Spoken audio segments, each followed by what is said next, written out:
Hello again, and welcome to the Steps of the Household Visit. I'm going to give you a 15-minute overview of the household visits in TTC.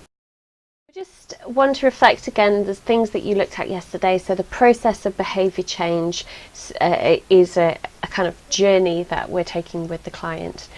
Depending on what stage of behaviour change that client is at, we will modify our response to how to support them. So when a person is unaware, so they don't know what is the preferred practice, our role is to provide information and to inform them. However, if they're already aware of that, but they don't really take it on board, for example, their risk perceptions are different, their family norms are different, then we need to counsel them in order to transform the way that they're thinking. Once they believe that that practice is a good practice, then putting it into action is going to be an enabling process. So that means providing them with the skills that they might need or helping them overcome access barriers to actually doing that practice. Once they've tried the practice once, we need to continue to maintain them. So praise them always for trying and keep motivating and encouraging them to do that. Once they are maintaining that behaviour change, we can empower them to also support other people.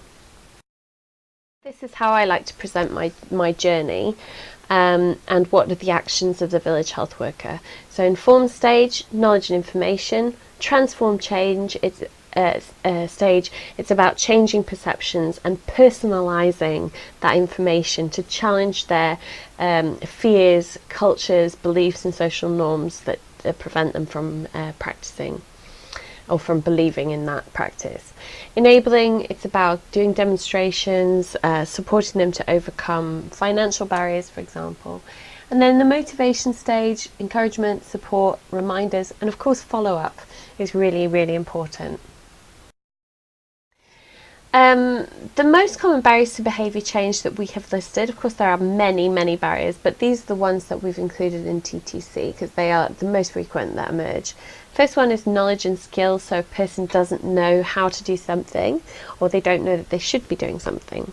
Second one is the influence of family and community, so this can be around social norms, but it could also be about individuals within that family who have different ideas that are influencing the mother. Access is a very broad category, so it could mean geographical access, like it's difficult to access that service, but it could also mean that there are financial barriers for that person or even acceptability barriers. So a great example there would be youth-friendly sexual health services. So youth may have access in theory to family planning and sexual health services, but if those services are not provided in an acceptable way, they won't access them. Fear. So again, this is about somebody's underlying beliefs and fears. They think that it might be dangerous or there might be negative consequences perhaps within the family if a person was to do something. Beliefs about behaviour and risk or risk perceptions. So this example here is like if a child gets diarrhea, it's not a serious problem. Another important one for this is adolescent behaviours. So adolescents often suffer from the "it will never happen to me" concept. So they think that they will live forever, and they're happy to take risks because they think that it's very unlikely that they will be affected negatively. And then reminders and cues, so people can often just forget to do a behaviour such as hand washing or taking folic acid and iron tablets or taking contraceptive pills. So there it's about providing reminders, perhaps a member of the family providing reminders or putting something in a place where they cannot forget to take them. So the behaviour change approach of TTC really focuses around the household handbook. It's the absolutely most critical component of doing TTC properly. So on the front page of the Lesotho household handbook, you've got up in the corner here a little registration form where you're going to write down the name of the person and their household head and their partner. So that could be their husband or boyfriend, but it could also be a support person that you've identified with the mother who's going to stay with them and support them during their pregnancy. The tab at the bottom here is for indicating if the visit took place, and perhaps you could write in the gestational age or age of the child when the visit took place, so that at a glance the supervisors can immediately see if the visits were done in a timely manner.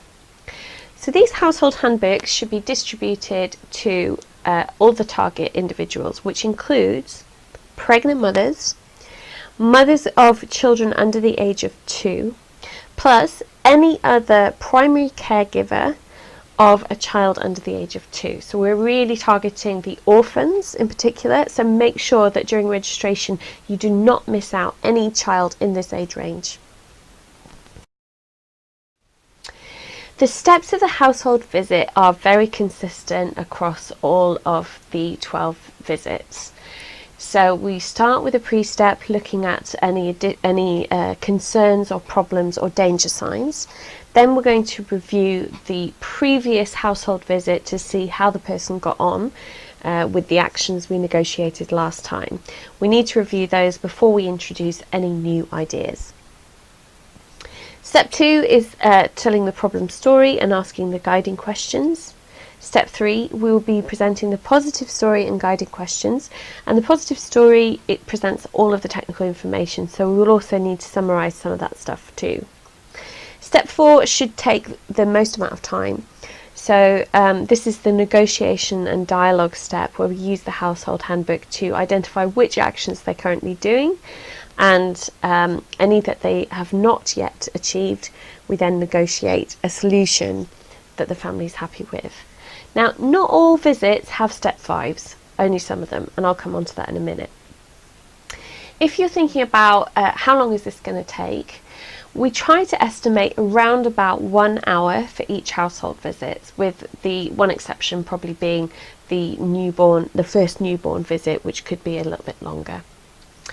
So the pre-step should take around about 5 to 10 minutes, depending on whether there's an assessment to do. Step 1, again, 5 to 10 minutes. Steps 2 and 3, about 10 minutes each, depending on the length of the story and also the family's interest in engaging dialogue. But we are thinking that step 4 would probably take the most amount of time. So I mentioned that some of the visits have some special cases, so I'm just going to highlight those now. So the last visit in pregnancy, you've got some additional actions, so our step 5 actions, which are around finalising the birth plan and making sure that the mum has everything she needs to take to the hospital, and that she knows where she's going. And we're going to also do some additional teaching on hand washing with the family, and teaching all the family about the essential hygiene, immediate care of the newborn issues that need to be known by them. Visit 5, I've mentioned this before, it's an extended visit because we're going to do the full assessment of the birth story and also a top-to-toe assessment of the baby. And then when we finish telling our stories, our step 5 actions include the observation of a breastfeed, which is really important that we always include that, especially for new mums who've not breastfed before.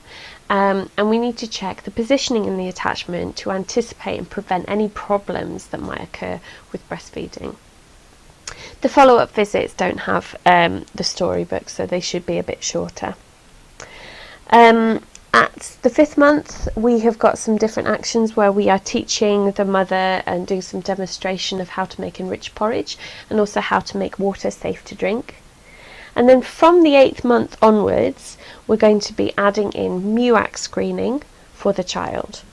So those are the ones that are really different, and I do recommend that during your simulations you take time to focus on those, because I think if you get those visits right, then the other ones will be pretty easy. We have provided a visit prompt for every single visit in your job aids. So we do recommend that the village health workers take these to the household and use them to conduct their visit, to check that they don't miss anything out.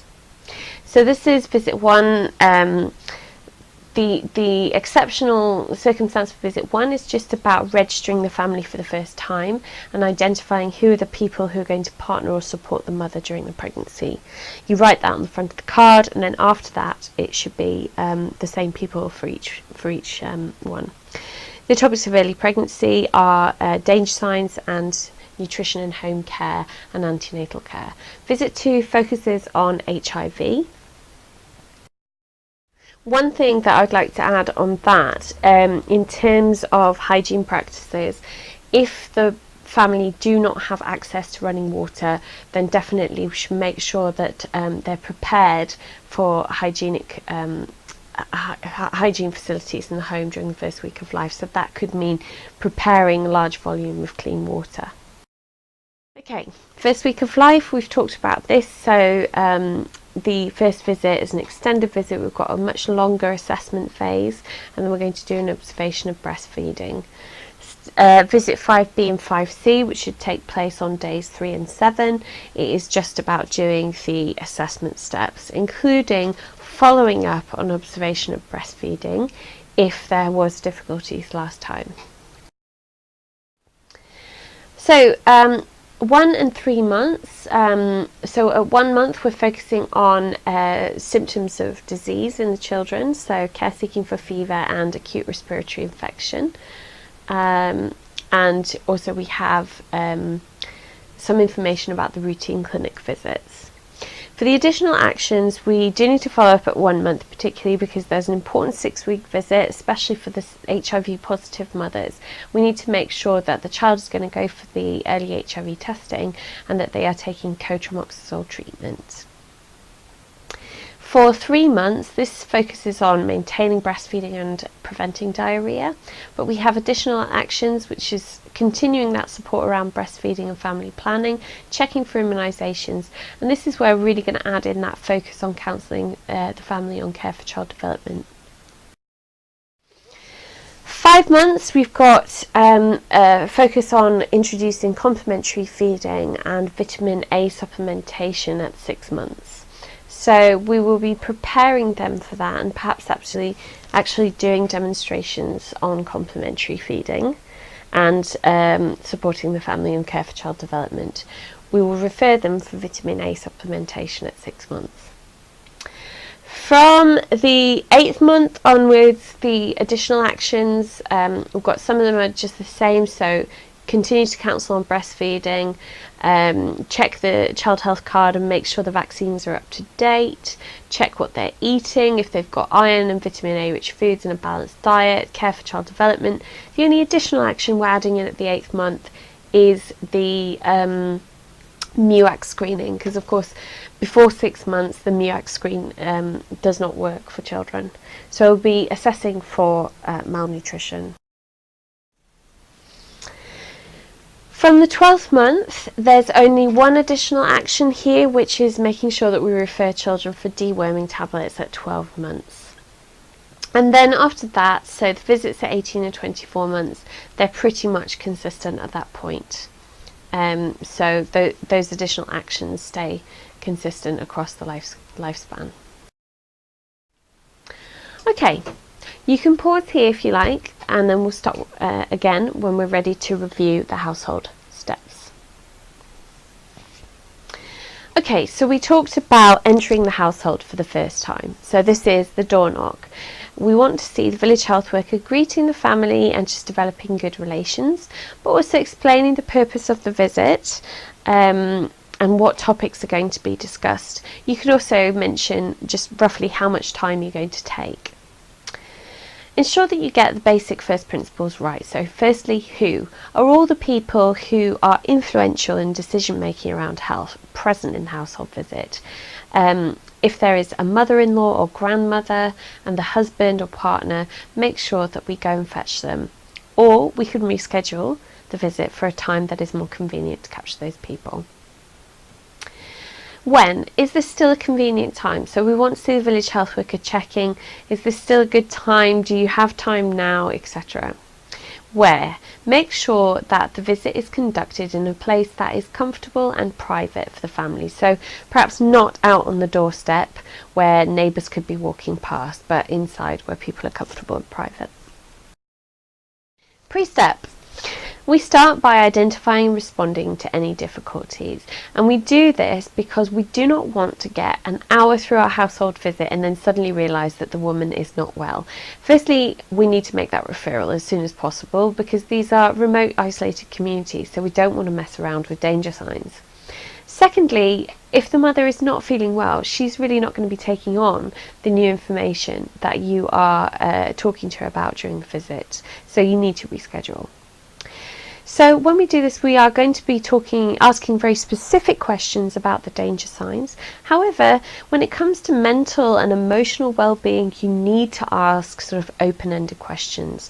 Don't expect that just saying, "How are you feeling?" is going to be enough to prompt the mother to give you any indication if she's mentally unwell. So you could ask her open questions about how her sleep and diet is. Ask her, is she coping well with the physical changes or the changes to her lifestyle after she's had the baby? If necessary, we should conduct referral. If the mother has begun to disclose stress, distress or depression, then we need to apply psychological first aid principles. So assessments, these are the assessments that should take place. So during pregnancy, we want to hear the village health worker asking specifically about all of the danger signs. And that helps to teach the mum what the danger signs are too. Postpartum, again, specific questions about the danger signs. For the newborn, we're actually going to wash our hands with soap and then conduct a head-to-toe assessment with the permission of the mum. For all children, we would ask about danger signs, but also, in addition to that, any children over the age of 6 months, we would do a MUAC screen and check for signs of malnutrition. If you are referring or providing psychosocial support, don't do the rest of the household visit after this. Stop and reschedule the visit for another day and address the urgent issue in hand. Step 1. So step 1 should take you roughly 5 to 10 minutes, depending on the number of practices in the household handbook. So we need you to go through all of the practices that were covered in the previous visit. Even those that were already being done, it's just a quick check to ensure that these practices are continuing to be maintained. If they are, then we should encourage and motivate that family to continue and give them praise for what they're doing. Any actions that are not that you have negotiated, which were not being done in the previous household visit, check if they've now achieved the action that they had agreed to do. If they've achieved that action, now at this point you can circle the tick and you can praise the family for that action. If they have not yet completed this, then you need to go back into the negotiation mode and think through what prevented them from doing the action that they'd agreed. And if necessary, decide on a new course of action and write that in the box. If they have been unable to do this for whatever reason, we also need to accept that with grace. So then we just circle the cross to say that the action is not being done. Step 2. Step 2 is about presenting the problem story. So all the main messages for the current visits are presented to the families in the form of problem or problems that happen during during the story if recommendations are not done. So there are 3 guiding questions after reading the story. The first one is, what behaviours or practices do you see in the story? So ask them to identify everything that they've noticed, whether it was positive or negative. You can also prompt them around what the father's or mother-in-law's contribution was. Secondly, we're going to ask, do similar things like this happen in your community? That's not referring to the incident, like the child death or the miscarriage or whatever negative thing took place. We're talking about the practices that the family were doing. So do similar practices happen in your community? And then the third one, bringing it down to their personal circumstances. Do any of these practices happen in your own experience, family or home? Step 3, we're going to present the positive story. So this is where all the positive health actions are done and there's a positive outcome. The same guiding questions are going to be listed, and you need to give time for every member of the household to engage with the story and to discuss the actions of the individuals within the story. This is where you'll really see the father going, oh, that guy was a fantastic dad and he did this, this and this, and this is a great way to kind of internalize the new actions that they might want to take. So some visits have some additional technical information and they're in the storybooks after the positive story. So that's just to be aware that those technical pieces of information are there. So for example, some instructions on how to express breast milk are given for the newborn care visits, a review of danger signs included in all visits, and vaccine preventable diseases which are covered according to the vaccine schedule. Step 4 takes the most amount of time. So this is using the household handbook. You're going to pick up the household handbook and go through the handbook to the pages that correspond to that visit. So each of the images in the book corresponds to a practice we want to discuss with the family. And the tick and cross signs we're going to circle according to what the family are currently doing. So this is like a gaps analysis, basically. So start off by identifying which of the practices that the family are already doing. So if they are doing a behaviour, we can circle the tick as shown on the bottom left-hand corner, and then we can just encourage the family and praise them for the action they've taken. If the family are not doing the behaviour, then we need to put the household handbook down and ask them about what makes it difficult for them to do that practice and why that is. Okay, and we're going to negotiate an action. So in the space provided, we could write down, for example, the barrier if we haven't managed to identify a solution. But ideally, we want to be writing down what the family have agreed to try and do. So in the example provided here, I've put the husband has agreed to build a hand washing station beside the latrine, for example. Now, if a family say that they cannot do the behaviour and they don't accept to do the behaviour, in that circumstance we're going to circle the cross. Okay, so don't forget, when we come back to review these in the next household visit, we'll be validating these, so there's no point circling the cross at this point. Okay, now I'm going to talk about using dialogue. So doing a root cause analysis, is really important that we get down to the underlying reasons, because a person will not immediately say what their barriers are. In fact, they may not even know what they are. Okay, the why route of questioning, so asking a series of why questions, is the typical methodology that is used to identify root causes. However, we don't like to start with why haven't you done something, because it does sound judgmental. So we start by making a very neutral question, which is, what makes this difficult for you to do?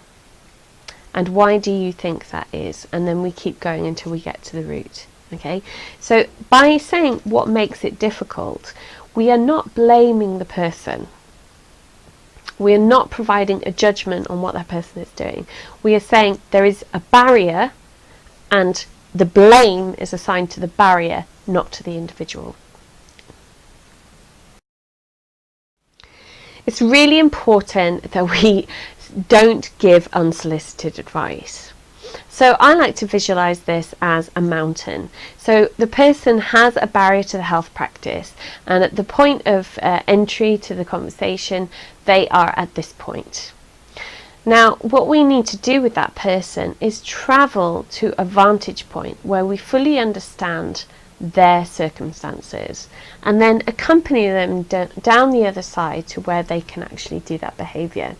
But if we give unsolicited advice by just saying, oh, why don't you just lose weight? Why don't you just go to the gym? You should just quit smoking, or don't do this, do that. That person is actually going to feel what you have done is you have blocked the conversation. You've actually put a block between them and understanding their own circumstances and barriers. So we are losing and prejudicing our possibility of helping that person by giving unsolicited advice.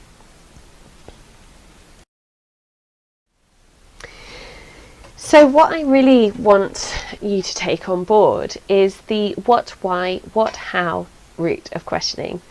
So the what, why, what, how is a really useful tool or technique that uses kind of cognitive behaviour skills to get to a solution through empowerment. Okay, so in this instance, in this route of questioning, the village health worker is taking a very passive and supportive role, and they are accompanying that person to the point where they understand all their barriers, and then they are asking the person to identify solutions that are feasible and reasonable for them to achieve. So at this point, we're asking them the question, what? What makes it difficult for you to do that? Second question is why, and we may have to ask a series of questions. When we think we have got to all of the underlying problems, how do we know that we have reached the root cause? The answer is simple. We want to reflect back to the person. So we can say something like, so if I understand you correctly, then your barriers to doing this are, and then we repeat back what are the key things that they've highlighted. And at that point, the person will connect with the client. So having understood one another, they're now in a position of empathy. And that builds trust. So the client feels that they have been heard, they have been understood. And now you're in a good position to help that person. So the next question we're going to ask is not, why don't you just go to the gym again? It is, what do you think would help you to make this easier to do? Or what would make it easier for you to do this practice? So again, we're turning back to the individual to find the solution. So you tell me what you think you'd like to do, and then we're going to start drawing out from them. We may turn and ask the same question to the husband or the mother-in-law or other people present in the dialogue to draw out from them the solutions. Once they've identified their preferred solution, then we are going to ask the last question in the sequence, which is how. So how could you be supported to do that? And it's important to note here that we don't mean how can the village health worker support, but it could be how could your family support, how could your friends support, or how could your community support networks be of help to sustain this. So the client will then identify the what and the how for their own solution, and that's what you're going to write down in the household handbook. So you reflect back to the client. So if I've understood you correctly, what we've agreed to do is X, and then we praise the family having made that decision. Okay. The reason we do this route of questioning is because helping an individual find their own solution is much more effective than being told what they should do. However, there is an appropriate time to offer information and advice during this sequence, and that is where the person is at a stage of unawareness, so they do not know what to do. And if they are unable to find any solutions, once you've exhausted what the person and family could propose, we can then say, could I offer a solution? Could I offer a suggestion? But it's important that you don't do that until you have fully understood the client's needs. So let's reflect on how this negotiation process will look. So if they are already doing a behaviour, that means that our role is just to praise their efforts and to encourage them. If they're not doing a practice, we will begin the dialogue with the question, what makes it difficult to do? And this is the barriers analysis. We continue to ask why questions until we discover the root cause. We confirm that we've understood the root cause by reflecting back to the client. So if I understood you correctly, this is why you're not able to do this practice right now. If that person has agreed and there are no additional causes that need to be addressed, Then we're going to empower the individual to find solutions by asking the question, what might make it easier for you to do this? And we can also turn to family members and ask the same. And then support. How? How could I, we, your family or community support you to help that happen? And then lastly, we're just agreeing the action to be taken and make a record of that on the household handbook and praise their decision. So this is an affirmation process. So you see, this whole route of questioning is really scientifically based, and I assure you it's highly effective. I would like you to take time during the day or during the evening or weekend to try the what, why, what, how technique on members of your family or friends who are trying to improve their health behaviours. Once the community health workers have identified the different barriers, they should make a note of those in their diaries, remembering that during monthly meets they should be reporting the key barriers back to the health facilities. Not all problems may have solutions at the level of the household, and so in those instances, village health workers' role is to link the community health committees or citizens' voice and action groups or any other local level advocacy and district health authority to report those particular barriers to them. That will enable people's voices to be heard by duty bearers, and also means that at the community level or at the health facility level, changes can be made which correspond to the needs of the community. So that's it, and now I would like you to take some time to really practice your household visits, and I want to hear you all negotiating behaviour change using the what, why, what, how technique. Now you've got the knowledge, you've got the awareness of how to do negotiation, so let's try and put it into practice. And I'm sure that after trying it 1 or 2 times, you'll believe that this is a better approach to negotiating behaviour change. Thank you.